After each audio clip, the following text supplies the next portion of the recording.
Welcome to Satsuki Bonsai Demystified. I'm Rick Garcia. Well, the repotting season for Satsuki Bonsai is winding down, and I'd like to focus on a technique aimed at helping our Satsuki recover from the repotting process. If you have my book, I discuss this topic in Chapter 4, which is a chapter on repotting, and it's under the section called Aftercare. In this section of the chapter, I touch on several things to consider for after repotting your Satsuki. One of these considerations is how to disallow your Satsuki from flowering by removing buds. This process will be the topic of today's video.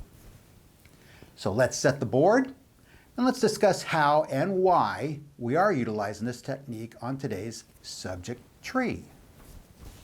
This is Repotting.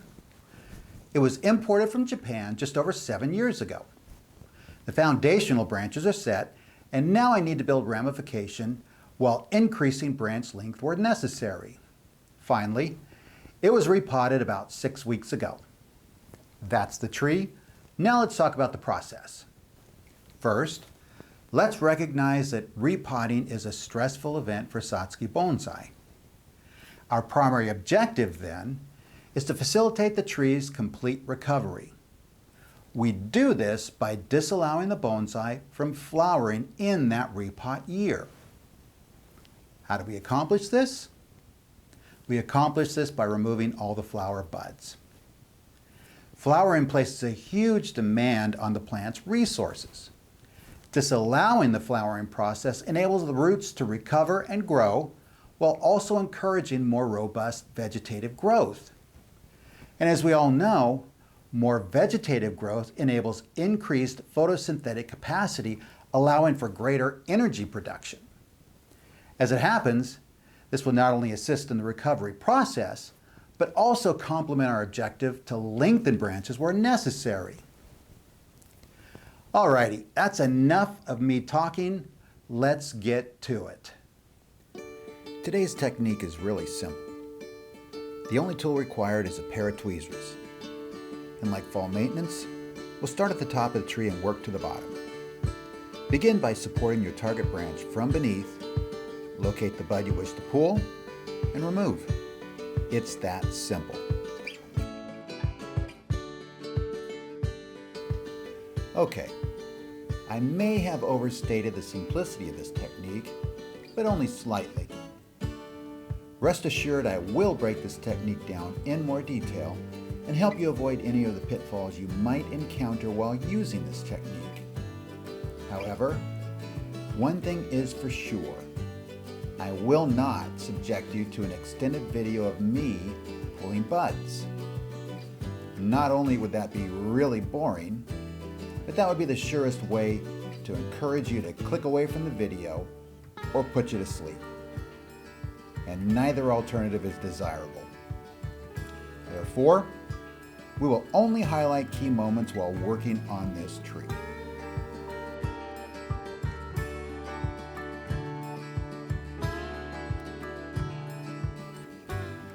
You're seeing that some flowers have already opened, and ideally I would have preferred to complete the bud removal process before any flowers have emerged. But the vagaries of life and other obligations prevented me from completing this maintenance work when I originally intended. Ideally, this should have been completed by the middle of May. Fortunately, only a few flowers have opened. And this small number of flowers will not place a burden on this tree's ability to recover. The benefit here is that I'm removing the remaining buds, giving the tree a chance to recover, while also being gifted the opportunity to see a few flowers. In my book, that goes down as a win-win.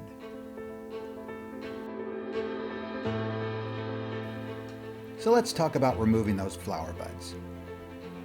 Rather than just reaching in and grasping the bud, with the blades of my tweezers, I prefer to follow the length of the bud from the tip down to the base. This does two things for me. First, I avoid accidentally removing any new growth emerging next to the flower bud. This is pitfall number 1. Secondly, this helps to ensure that I am gripping the bud as close to its base as possible. Pulling the bud away when holding close to its base ensures a clean, solid separation. Grasping the bud too high might result in breaking off the bud tip only, or worse, accidentally breaking the entire branchlet off. This is pitfall number 2. On those branches from which you are pulling buds, hold them from the underside to provide stability. This ensures a clean bud separation and helps avoid accidentally breaking branchlets.